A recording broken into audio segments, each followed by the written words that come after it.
Un feliz sábado, hermanos. Dios les bendiga muchísimo. Damos gracias a Juancho por el especial que compartió con nosotros en esta mañana. Es un día ¿de qué? De adoración, y por eso el lindo propósito de cada uno de nosotros es venir a adorar al Señor el día de hoy sábado, ¿no? El día de alabar el nombre de nuestro Padre. Así que el tema precisamente tiene que ver con la adoración.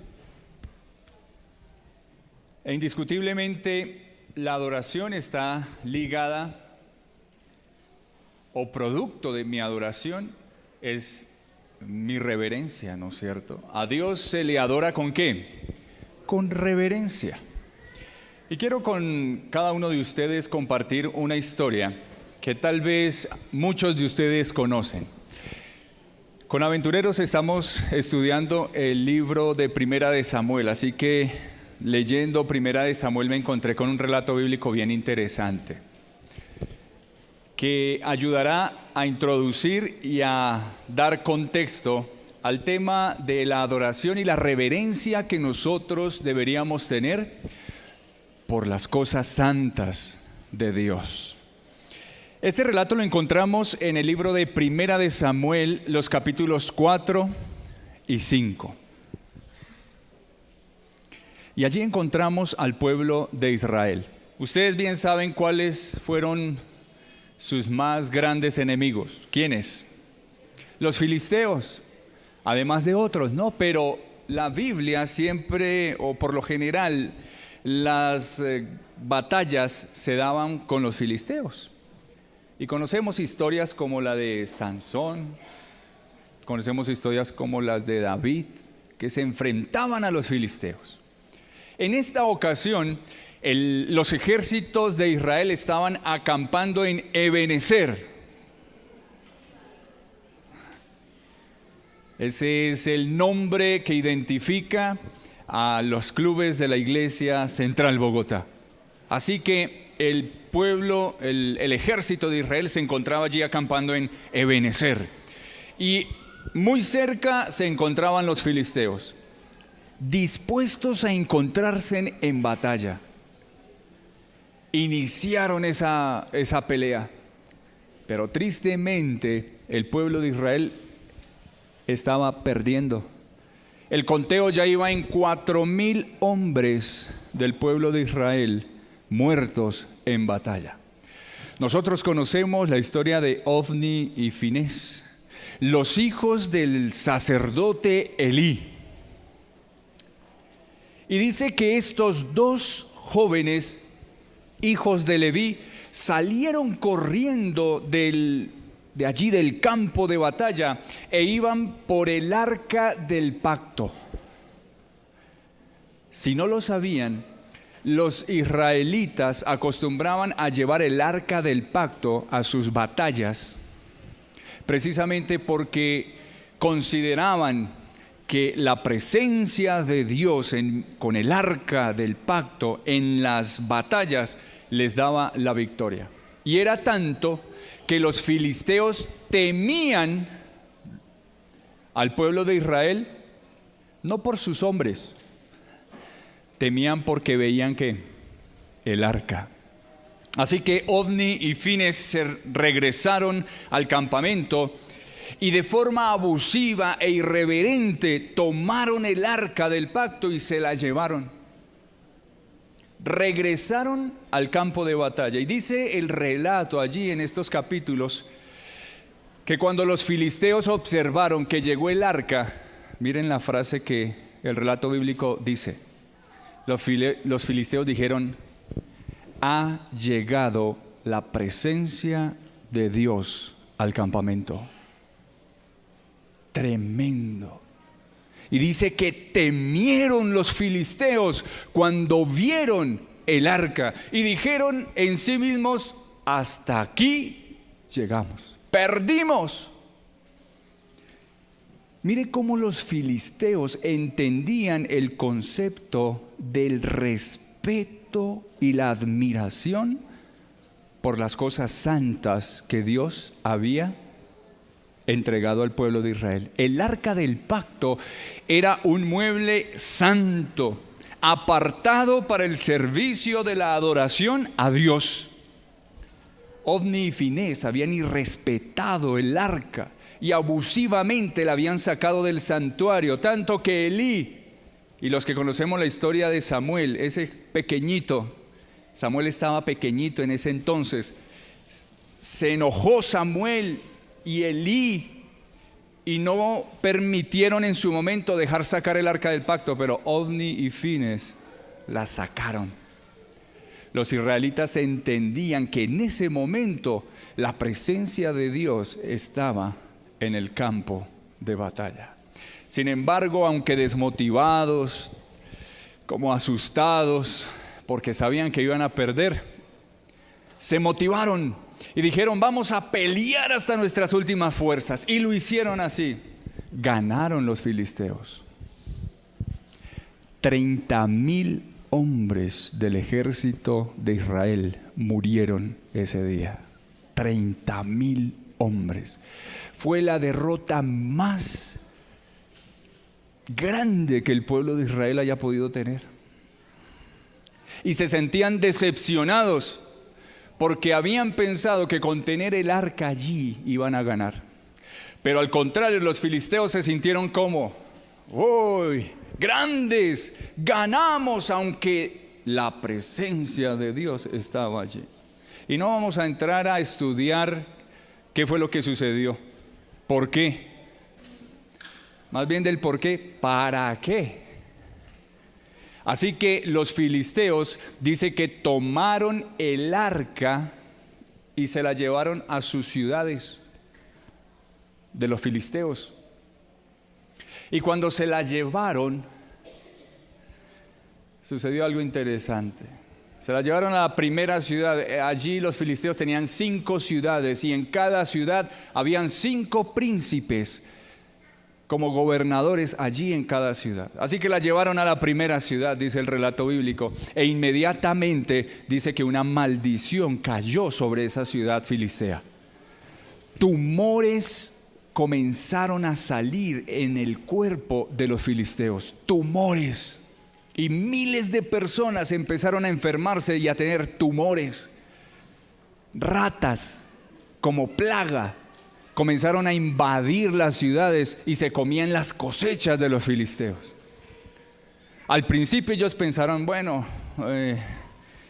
qué de malas nos está pasando esto, así que continuaban con sus quehaceres diarios. Sin embargo, habían personas, filisteos, que decían: no, esto no sobrevino a nosotros de casualidad. Esto vino porque nosotros tenemos en nuestro poder algo que no es nuestro: el arca del pacto de Dios, el Dios de Israel. Así que algunos dijeron: no, trasladen el arca, llévensela para otra ciudad. Y la llevaron a otra ciudad. Y cuando llega el arca, tumores y ratas llegaron a esa ciudad. Y nuevamente se enfermó miles de personas. No, traslademos esta arca a otra ciudad. Se la llevaron a otra ciudad. Y en esa ciudad, tumores y ratas como plagas en esta ciudad.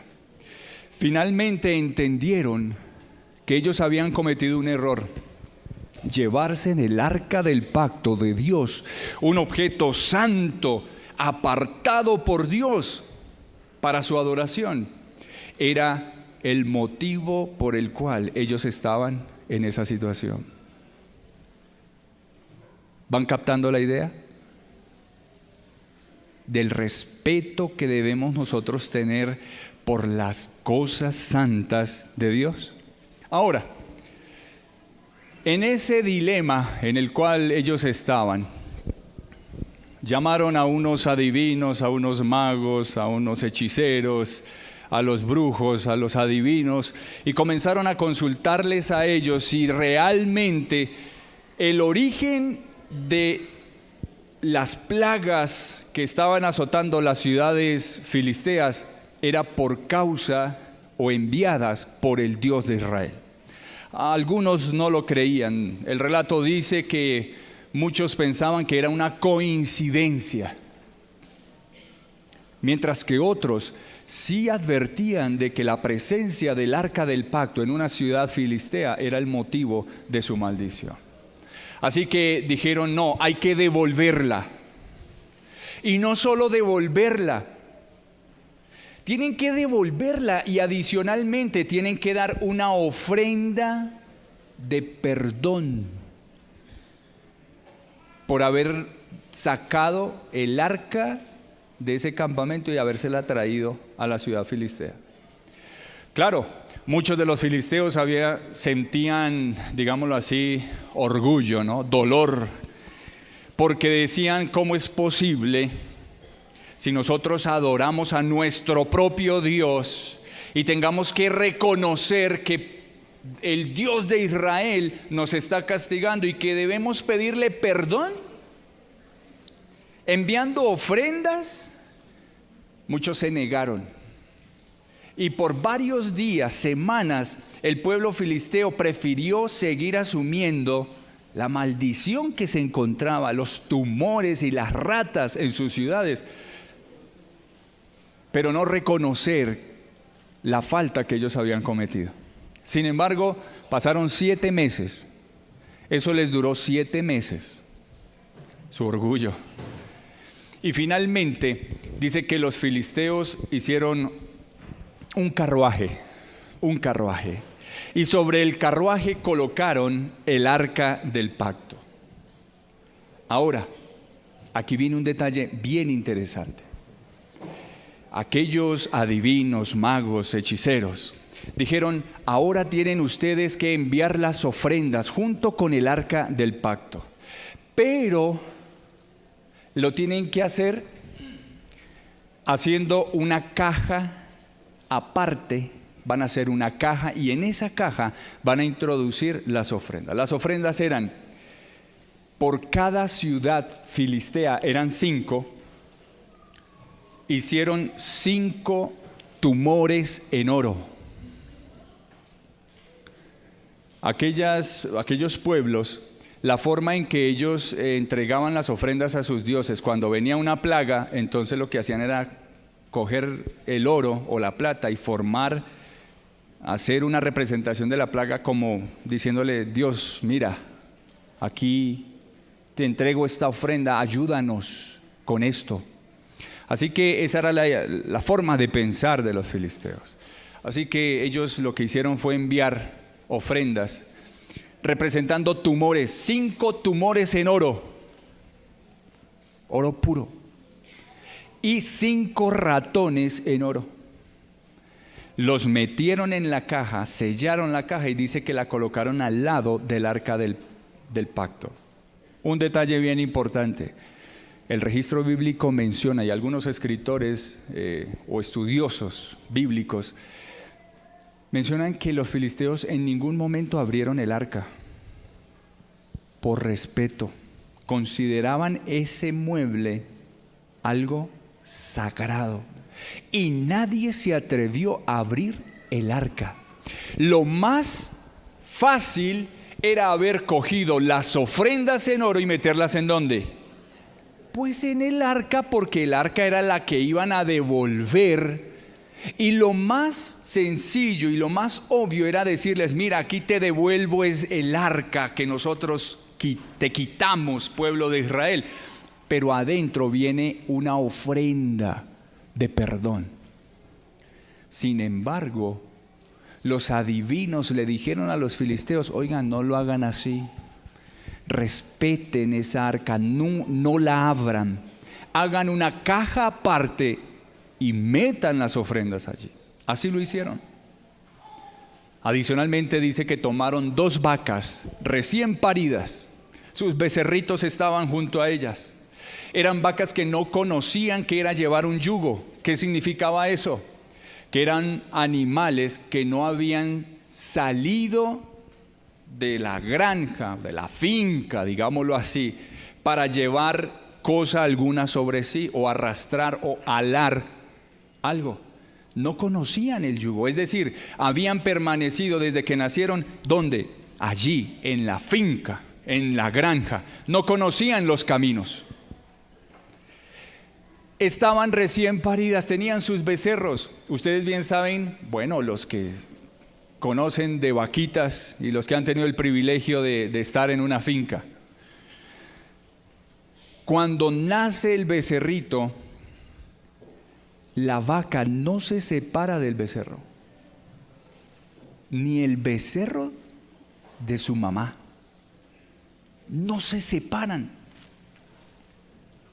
Para donde va el uno va el otro. Y la vaca siempre procura estar detrás de su becerro, cuidándolo, alimentándolo. Y resulta que tomaron estas dos vacas, encerraron los becerros y amarraron, le pusieron el yugo de este carruaje a estas dos vacas. Y mire lo que dijeron: vamos a demostrar lo siguiente. Todavía seguían siendo incrédulos. Vamos a soltar estas dos vacas desde aquí, con el carruaje, encima el arca del pacto y la caja con las ofrendas de perdón. Estas vacas no conocían lo que era transitar caminos. Estaban recién paridas, es decir, lo natural era que estas vacas se quedaran en ese lugar buscando ¿a quién? A sus becerritos. Pero resulta que entonces los filisteos dijeron: soltemos este carruaje y estas vacas y esperemos.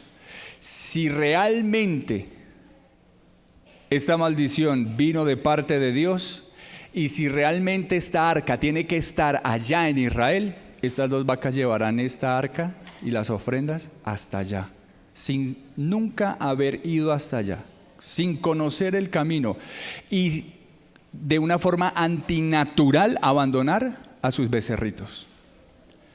Pues qué interesante, las vacas comenzaron a caminar, se separaron de sus becerros y comenzaron a transitar el camino, y algunos filisteos fueron enviados para verificar hasta dónde llegaban las vacas. Y dice que horas después de camino, las vacas llegaron a una ciudad, Bet-Semas. Y qué interesante, era un pueblo de allí, de Israel. Y en ese pueblo había otro dato curioso. Era un pueblo donde habitaban solamente sacerdotes y levitas, los que habían sido apartados para cuidar ¿de qué? Del arca y de todos los utensilios del templo. Los filisteos se devolvieron chasqueados. Y Dios demostró en ese momento a los filisteos que lo que había pasado en las ciudades de los filisteos había sido por causa de haber tomado algo santo y que no les pertenecía. Pero lo más interesante es que esta arca, cuando llegó allí a esta ciudad donde estaban los levitas, era una ciudad, un pueblo sacerdotal, se alegraron de ver nuevamente, después de 7 meses, el arca del pacto regresó a nosotros. Y dice que armaron semejante bullicio y alegría, se emocionaron de ver el arca, y entonces cogieron este carruaje, partieron esa madera, hicieron una fogata y cogieron estas dos vacas y las sacrificaron y las ofrecieron en holocausto a Dios. Y se alegraron, volvió el arca. Pero resulta que sucedió algo. Lo que no hicieron los filisteos, sí lo hicieron los israelitas. Vamos a ir al registro bíblico y vamos a ir allí al libro de Primera de Samuel y vamos a leer el capítulo 6. Primera de Samuel, capítulo 6. Y vamos a leer el versículo 18, del 18 en adelante. Y dice la Biblia: y los ratones de oro fueron conforme al número de todas las ciudades de los filisteos pertenecientes a los 5 príncipes, así las ciudades fortificadas como las aldeas sin muro. La gran piedra sobre la cual pusieron el arca de Jehová está en el campo de Josué de Bet-Semes hasta hoy. Versículo 19. Hicieron algo que no debían hacer. Entonces Dios hizo morir a los hombres de Bet-Semes porque habían mirado adentro del arca de Jehová. Hizo morir a 50,070 hombres del pueblo. Y lloró el pueblo porque Jehová lo había herido con una mortandad tan grande. ¿Qué hicieron? ¿Qué hizo el pueblo de Israel?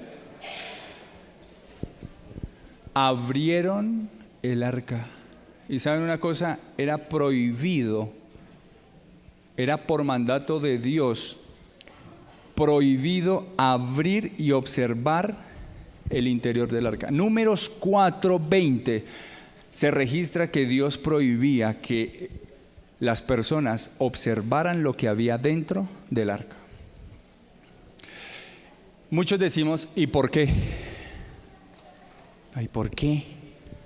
¿Saben cuál es la respuesta? Porque así lo dijo Dios. Así de sencillo. Saben, nosotros como seres humanos siempre queremos saber todo. ¿Por qué? Mi hijo, y ya pronto llegará mi hija, yo no sé si Salo ya está llegando a esa etapa, a todo le dice, ¿por qué? Salo, no te pares en esas, ¿por qué? No te comas esto, ¿por qué?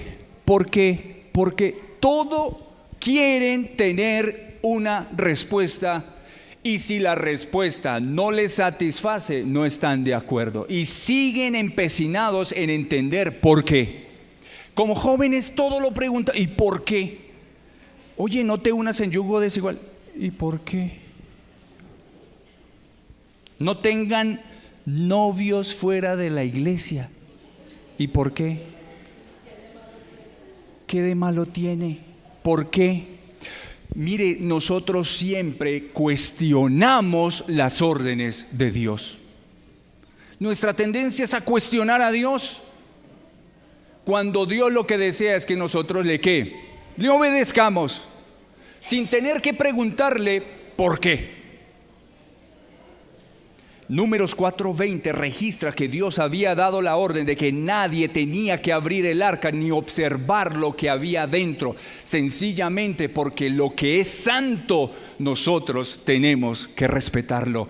Y nuestra reverencia a lo santo tiene que estar por encima hasta de nuestra curiosidad del por qué.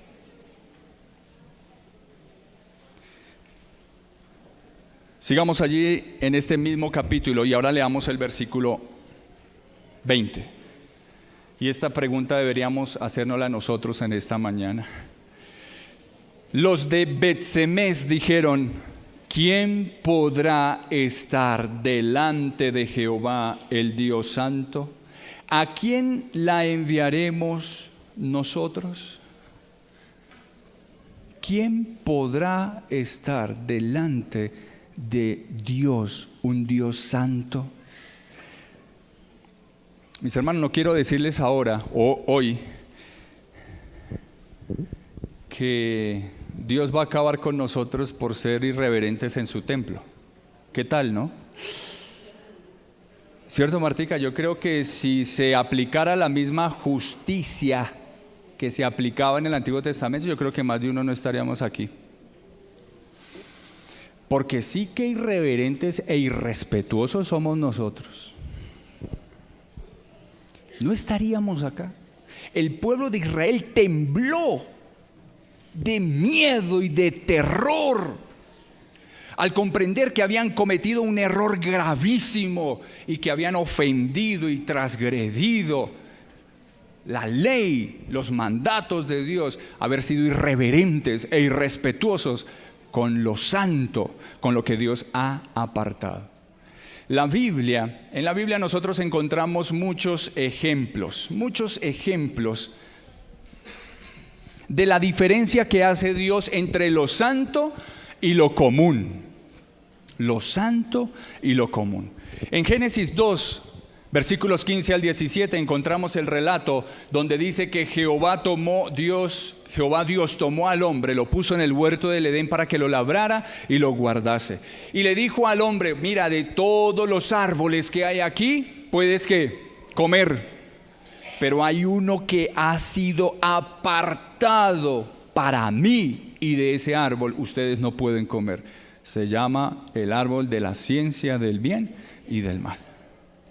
De él no comerás, porque el día que comas de él, morirás.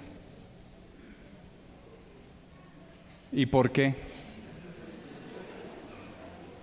Pues sí, esa pregunta empezó a hacérsela Eva. Sí, Eva comenzó a cuestionarse. Y saben una cosa, cuando Eva cuestionó la orden de Dios, Satanás aprovechó. Cuando nosotros cuestionamos a Dios, Satanás aprovecha, porque nuestra mente en ese momento está débil y hemos abierto una puerta tan peligrosa para que Satanás pueda perjudicarnos a nosotros. Eva cuestionó a Dios. ¿Por qué? Y ustedes leen el relato allí de Eva, cuando la serpiente se le presenta, aparece de forma indirecta la pregunta: ¿y por qué? Satanás se la responde: porque Dios sabe que el día que tú comas de ese fruto, conocerás, ¿cierto?, el bien y el mal, y serán abiertos vuestros ojos y serás como Dios. Él le respondió la pregunta del por qué. Sí, Señor. Ella hizo esa pregunta: ¿por qué? Desde el mismo Edén, Dios ha mostrado la diferencia entre lo santo y lo común. Hay otro relato que nosotros tenemos, quiero resaltarlo. Josué 6:19. El pueblo de Israel entra a la tierra prometida. Y como parte de su ingreso a la tierra prometida, tenían que invadir las ciudades y acabar con las ciudades que se encontraban allí. Y con la primera que se encuentran es con Jericó. Todos conocemos la historia de Jericó. Pero hay una orden. Dios dice: muy bien, van a tomar todas las ciudades de esta tierra que yo les he dado a ustedes, pero resulta que la primera que se encuentren y la primera que ustedes ataquen, todo el oro, la plata, todas las riquezas que encuentren serán para mí, dice Jehová, y serán llevadas a mi templo. Esa fue la orden. Pues ¿saben una cosa? En Josué 7, versículos 24 al 25, aparece un hombre, Acán. Y Acán se pregunta: ¿y por qué? ¿Y por qué? Pues Acán dice que robó, tomó de lo santo y lo convirtió en algo común para su propio beneficio. Y el texto nos dice que el Dios mismo delató a Acán ante Josué. Y dice que Josué y muchos líderes del pueblo de Israel tomaron a Acán, a sus hijos, a su familia, sus pertenencias, sus animales, los apedrearon, los mataron y luego les prendieron fuego. ¿Por haber qué? Irrespetado y por no haber tenido reverencia por lo santo que Dios había apartado para él. Otro relato, todos conocemos la historia de Nadab y Abiú, ¿cierto? Otros dos jóvenes que ofrecieron fuego extraño para quemar el incienso allí en el santuario, en el lugar santo. Y respetaron y no tuvieron la reverencia que tenían que haber tenido en el templo, en la casa de Dios, y ofrecieron fuego extraño, y de la presencia de Dios, allí frente a Dios, fulminantemente estos dos jóvenes murieron. Conocemos el relato de unos jóvenes que en el camino se encontraron con Eliseo. Y Eliseo estaba calvito, calvo. Y dice que estos jóvenes se burlaron de Eliseo. Eliseo era un profeta de Dios, apartado, consagrado, era santificado por Dios para guiar a su pueblo. Y dice que estos jóvenes se burlaron por su calvicie. Dice que del bosque salieron osos y mataron a 42 jóvenes por irrespetar lo santo, lo consagrado. Aquí hago un paréntesis, mis hermanos. Este servidor a veces ha tenido que escuchar a miembros de mi amada iglesia quejarse de sus líderes, quejarse de su pastor, porque me cae mal, porque no me gusta.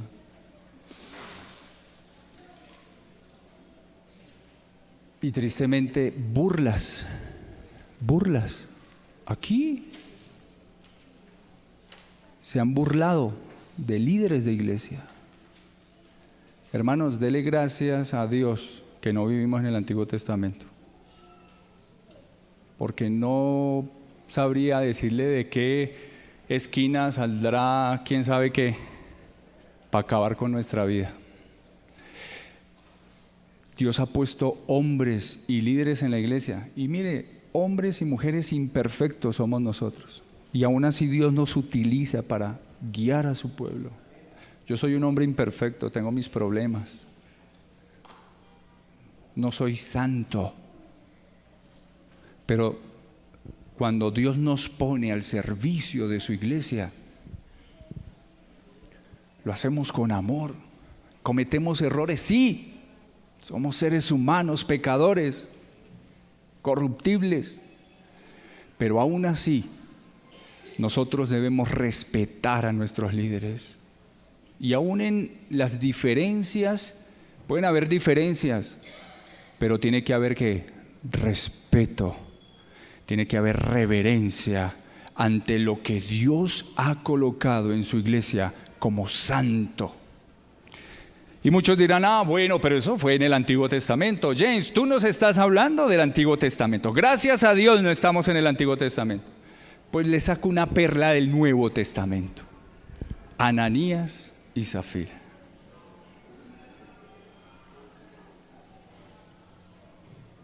Las ofrendas santas que habían sido apartadas por ellos para entregárselas a Dios, se las guardaron. No entregaron todo lo que tenían que entregar. Y nuevamente, Dios los echó al agua. No fue nadie, no fue otro, fue Dios los echó al agua. Habló con Pedro, habló con sus discípulos y les contó. ¿Y qué pasó con Ananías y Zafira? Murieron. Mis hermanos, yo no quiero esta mañana entrar en terrorismo bíblico. No es mi intención. Si ya están aterrorizados, perdónenme. Pero es una realidad tan tangible que yo quiero que ustedes entiendan que Dios ha establecido una gran diferencia entre lo santo y lo común. Pregunta, y antes de hacer la pregunta, ¿ven estas dos pantallas aquí?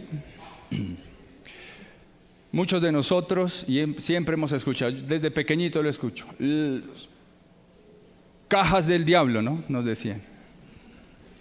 Cajas del diablo, eso son las cajas del diablo. Y cuidado, tenemos una en la casa porque de cristianos no tienen nada. Tienen una caja del diablo allá metida. Pues bueno, tenemos dos acá.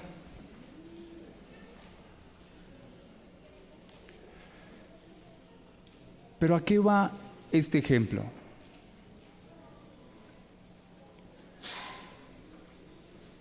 Estas pantallas han sido ¿qué?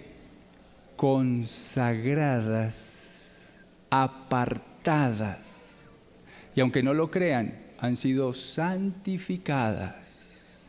en el templo santo de Dios para servir ¿a quién? A Dios.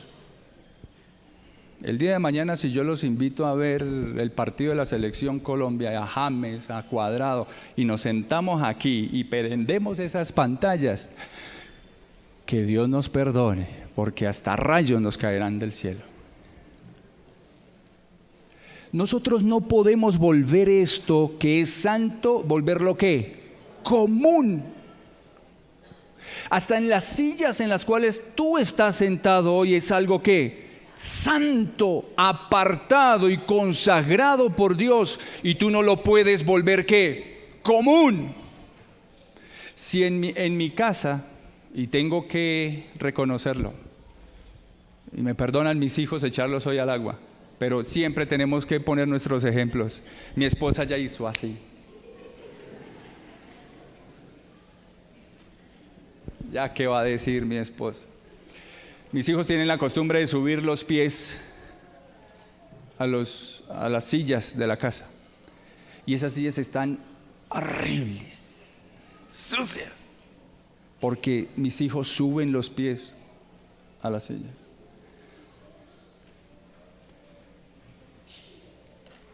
Y es una pelea en la iglesia porque su tendencia es a subir los pies en las bancas de la iglesia.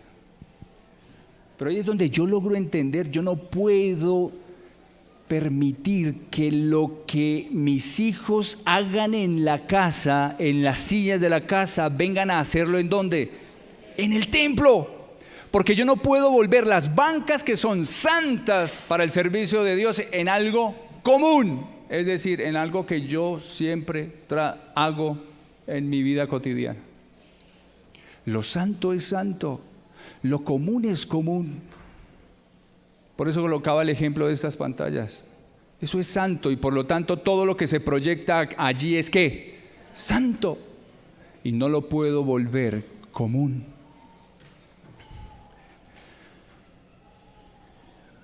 Cuando Dios hablaba con los sacerdotes o instituyó el sacerdocio, les dio una tarea sumamente importante. La tarea más importante de ellos la encontramos en Ezequiel capítulo 44, versículo 23. Fue nuestro texto de referencia, nuestro texto con el cual iniciamos nuestro estudio esta mañana.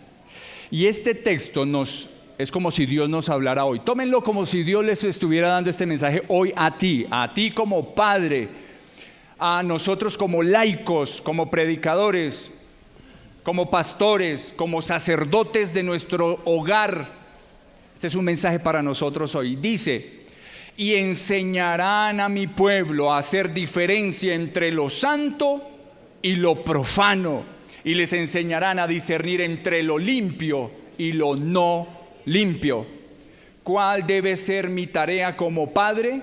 Enseñarle a mis hijos a hacer la diferencia entre lo santo y lo profano.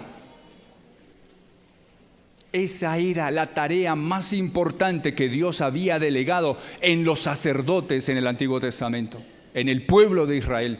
Y los sacerdotes enseñaban al pueblo de Israel a hacer una diferencia grande entre lo santo y lo común.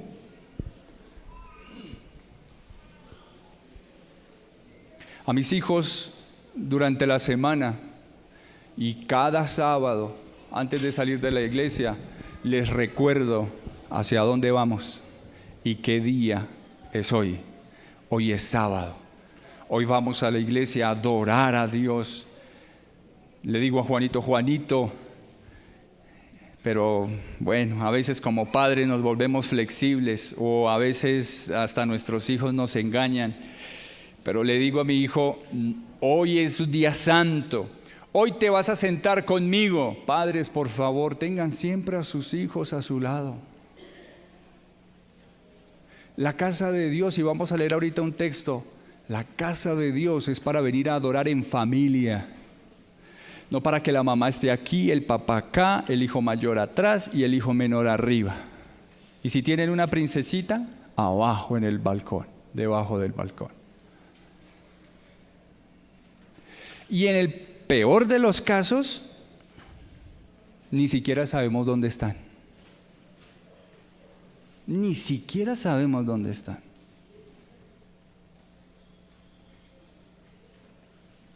Y le digo a mi hijo, vamos a la iglesia, vamos a adorar a Dios, nos vamos a encontrar con Dios, vamos a cantar, vamos a orar. Lo curioso es que yo siempre le pregunto a Juan y a Luciana, hoy es sábado, ¿qué vamos a hacer en la iglesia? A encontrarme con mis amigos. Hago como mi esposa. Sí, hijo, bien, bueno, te vas a encontrar con tus amigos. Pero ¿qué más vamos a hacer? ¡Aventureros! Sí, mi amor, ¿qué más? Es mi deber como padre decirles, vamos a cantar, vamos a alabar a Dios, vamos a orar, vamos a estar pendiente de la historia que tiene el pastor para nosotros, porque nos vamos a encontrar con Jesús. Y bueno, ya ellos repiten, sí, nos encontramos con Jesús. Juanito, no lleves juguetes. En la casa de Dios no podemos convertirla siendo algo santo en algo que común. Si comúnmente tú en tu casa tienes tus juguetes y juegas con tus juguetes, pues la casa de Dios es diferente, es santa. Una manera en la cual nosotros podemos ayudar a que nuestros hijos estén atentos al lado nuestro, aquí en el templo de Dios, es trayéndoles sus cuadernillos de colorear, ¿no? Las historias que muy amablemente las maestras de escuela sabática les entregan aquí cuando termina el momento infantil. Traigámosles sus colores para que coloreen. Hasta en psicología han demostrado que los niños cuando están coloreando, su sentido, su oído está pendiente a lo que está diciendo el pastor, el predicador. Tú les puedes preguntar a tus niños en hora de la tarde, aunque ellos estuvieron y aunque tú creas que estaban distraídos coloreando o leyendo allí sus historias, ellos estuvieron ¿qué? Atentos y lo saben todo. Debemos entender esa gran diferencia y tenemos que proyectarla y enseñarla a nuestros hijos. Ahora, no hablo solo de nuestros hijos. Hasta nosotros ya de viejos se nos olvida en dónde es que estamos. Hasta nosotros de viejos se nos olvida dónde estamos. Hablamos de cosas seculares. Y quiero, no echar al agua audiovisuales. Allá nuestros camarógrafos, no, Juancho, tranquilo, no hagas esa cara.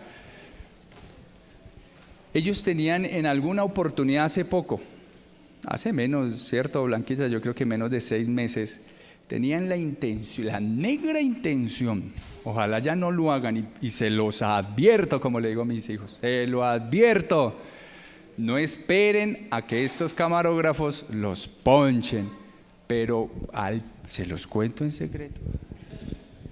Al parecer, no le cuenten a nadie, tienen un material de esos que por ahí cuando los políticos hacen cosas a escondidas, les encuentran unas grabaciones en audio o unas reuniones en video así a escondiditas en donde los delatan.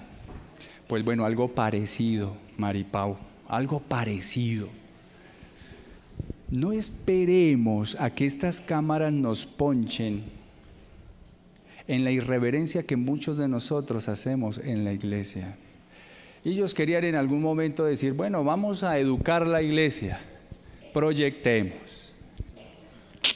hagamos un recorderis de todas las grabaciones que hemos hecho. Hermanos, si ustedes no se han sentado alguna vez a mirar las grabaciones que se hacen en la iglesia, que quedan grabadas en Facebook, en Vive Sin Temor, allí en nuestra página web, y se dan cuenta por ahí de las descachadas que nos metemos nosotros, y por eso digo, no solamente de los niños, de nosotros como adultos, como viejos todavía, cometemos actos de irreverencia en nuestro templo, y tristemente quedamos ponchados.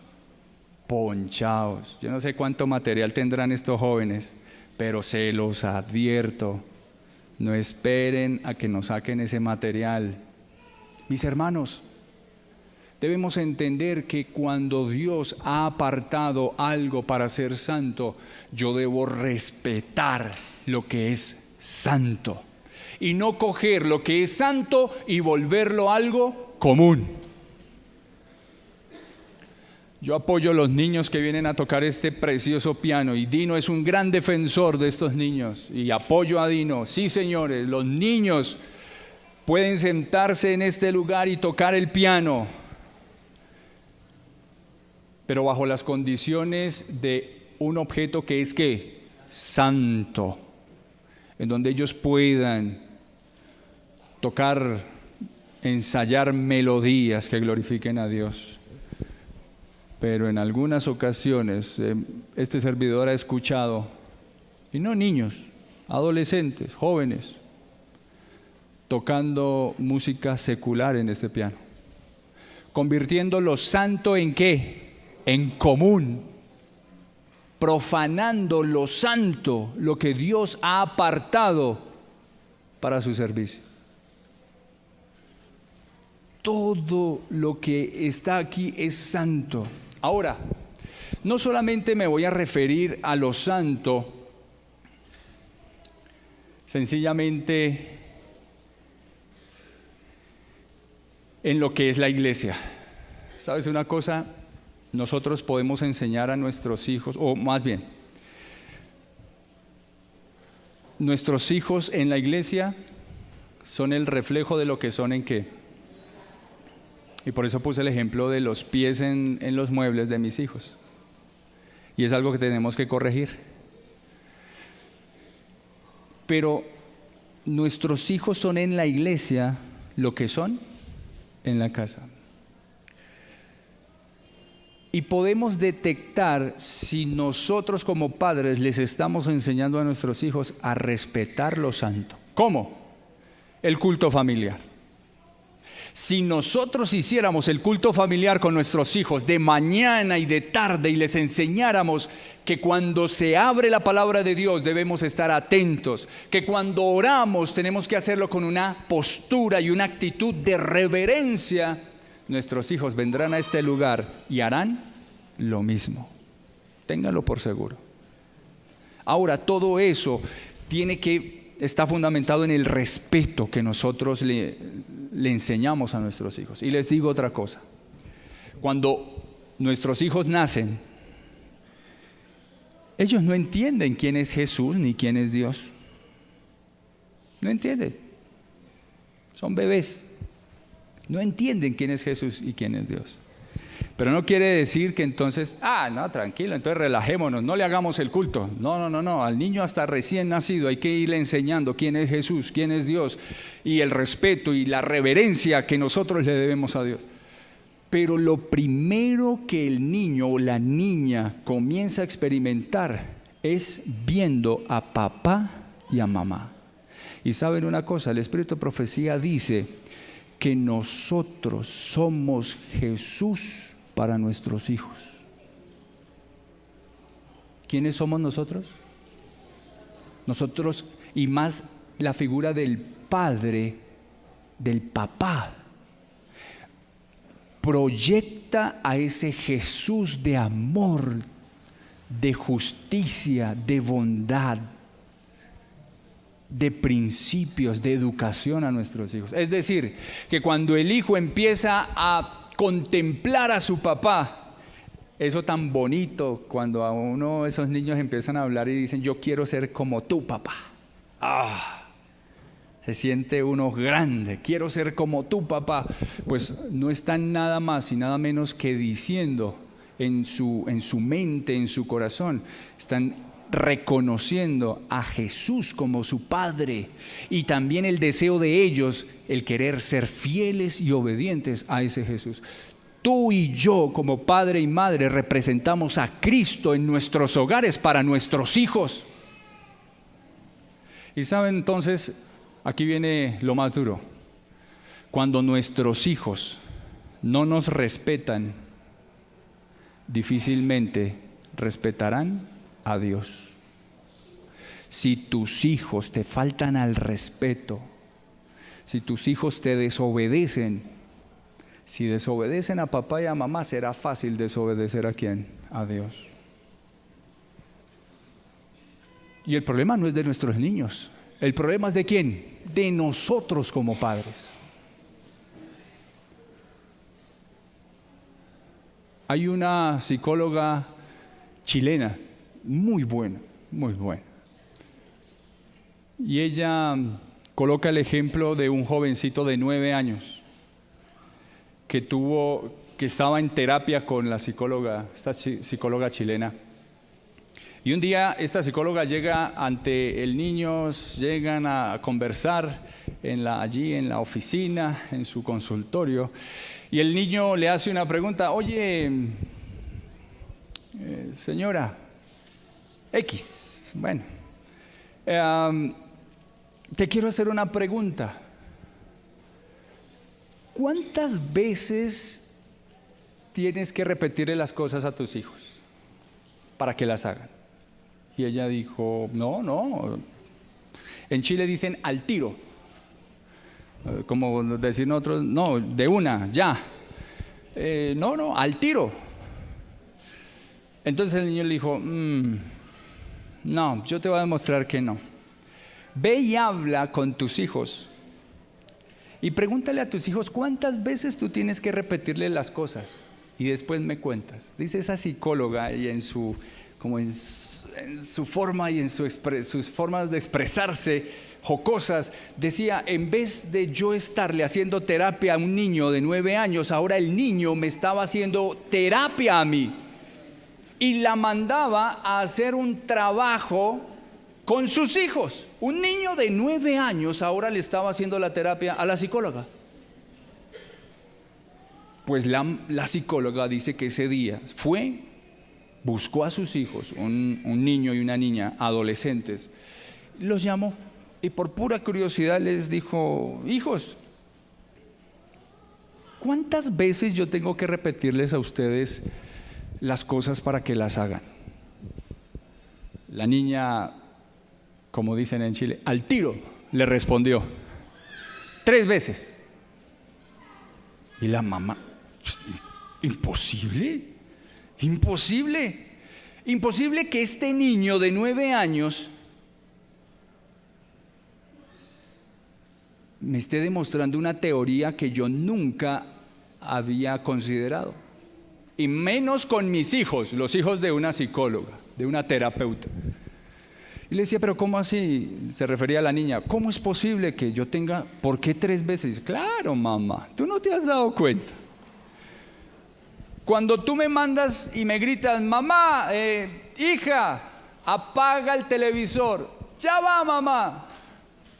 La primera, mamá. Pasan unos minutos. Hija, apaga el televisor. Ya va, mamá. Dice: cuando tú me dices la segunda vez, yo voy por el control remoto. La tercera vez, cuando tú me llamas: hija, apaga el televisor. Dice: yo ya estoy esperando, cuando te voy a escuchar que llegas, lo apago. Y la psicóloga le decía: pero hija, ¿y por qué lo haces? Ay, mamá, ¿cómo voy a apagar el televisor a la primera vez que me lo dices, sabiendo que tengo 10 minutos o 15 del intervalo entre el primer llamado y el tercero? Tengo 15 minutos para seguir viendo televisión. ¿Sería el niño un tonto apagar el televisor al primer llamado, sabiendo que tiene gabela de 15 minutos? Y algunos padres hasta damos más. Pero ¿saben una cosa? Es porque no les hemos enseñado a nuestros hijos a que la autoridad que nosotros tenemos como padres sobre ellos tiene que ser al tiro, rápido, ya. Enseñarles a nuestros hijos a que nos respeten como padres, y en la medida en que nos respetan como padres, también van a aprender a respetar la autoridad ¿de quién? De Dios. Y cuando Dios diga no, nuestros hijos van a obedecer al tiro. Esta psicóloga se devolvió al otro día y cuenta ella que se reunió nuevamente con el niño la miró. ¿Cómo te fue? Y dice la psicóloga y con rabia decía, no sé si tenga ahora que pagarle a usted la consulta al niño de 9 años, ¿será que te pago o qué? Ahora ella estaba en terapia, un niño le estaba haciendo terapia, le estaba enseñando cómo educar a sus hijos. Nosotros cometemos los errores en la autoridad que nosotros manifestamos con nuestros hijos en casa. Somos flexibles. Mi esposa me hablaba hoy de los niños blanditos. Ayer, esta semana, hablando de este tema de reverencia, los niños blanditos. Ivonne por ahí también alguna vez habló de los niños blanditos. Hombre, no estamos formando un carácter fuerte en nuestros hijos, en nuestros jóvenes. No les estamos enseñando a obedecer y a tener respeto sobre la autoridad. Qué difícil es que nosotros entendamos eso. En cierta oportunidad me encontraba yo esperando en Transmilenio, esas filas largas, esa cantidad de gente que se aglomera en una puerta esperando a que llegue un bus rojo.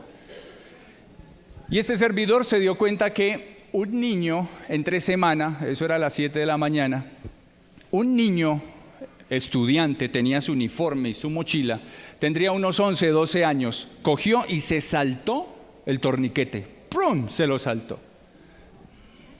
Y habían 3 policías a este lado y 2 funcionarios de chaqueta azul del SITP a este lado. Y le importó. Un niño de 11, 12 años, ¡prum!, saltó el torniquete. La funcionaria, con todo cariño, lo abrazó y comenzó a hablar con él. Yo observaba al niño. El niño, lógicamente, inicialmente se asustó, se quedó quieto y escuchaba a la funcionaria. Y un policía también se dio cuenta y entonces se acercó y muy amablemente lo saludó de mano, se presentó, le pidió el nombre y le dijo que por favor no hiciera eso, que teníamos que tener mucho respeto por las leyes y que eso no se tenía que hacer. Pero comenzó a ocurrir algo que me asombró.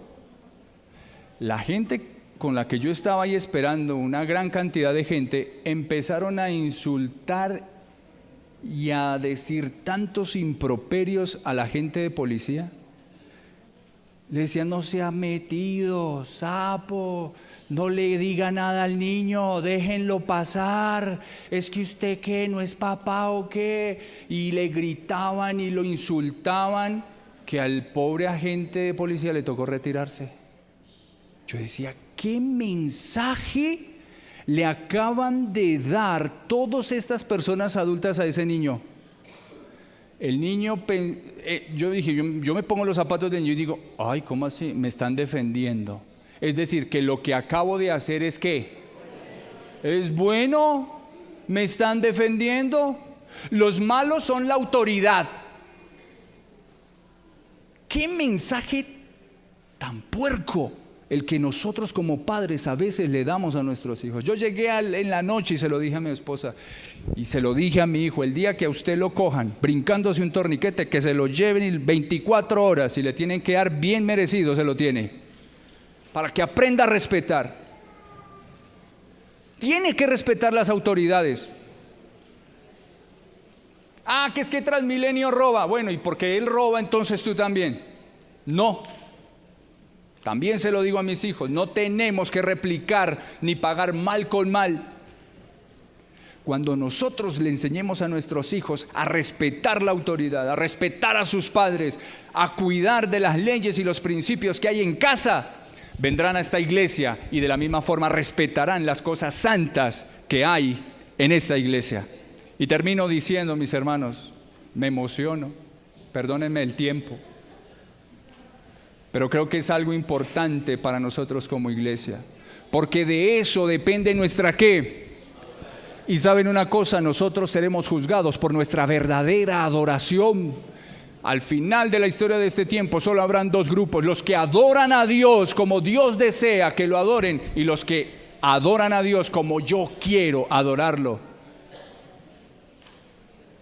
Y eso hará la gran diferencia en la salvación nuestra.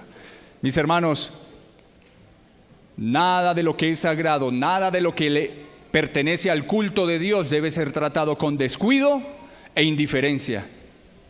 Cada uno de los miembros de la congregación que teme a Dios debe también unirse en oración silenciosa con Él, inclinando su cabeza para que Dios honre la reunión con su presencia y dé poder a su verdad proclamada por los labios humanos. Algunas veces los jóvenes tienen poca reverencia por la casa y el culto de Dios, que sostienen continua comunicación con otros durante el sermón. Y ya estoy viendo a varios.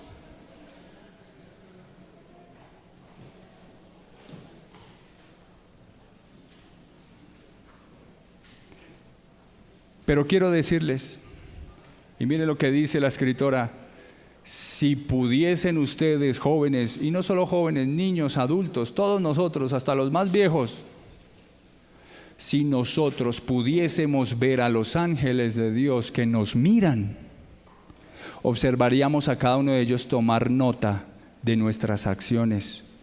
Nos llenaríamos de vergüenza, y nos aborreceríamos a nosotros mismos.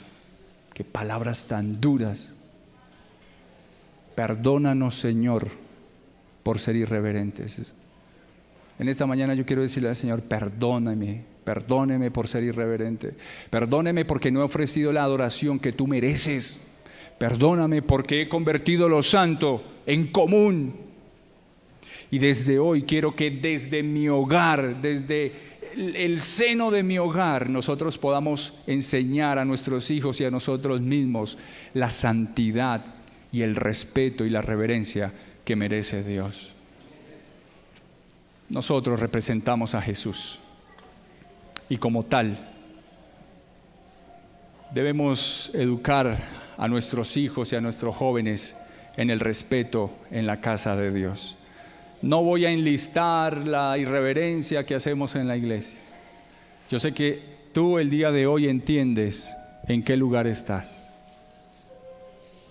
La casa de Dios es casa de oración. Jehová está en su santo templo. Calle delante de él toda la tierra. Que hoy entendamos que necesitamos ofrecer una adoración perfecta a nuestro Dios. Que Dios les bendiga.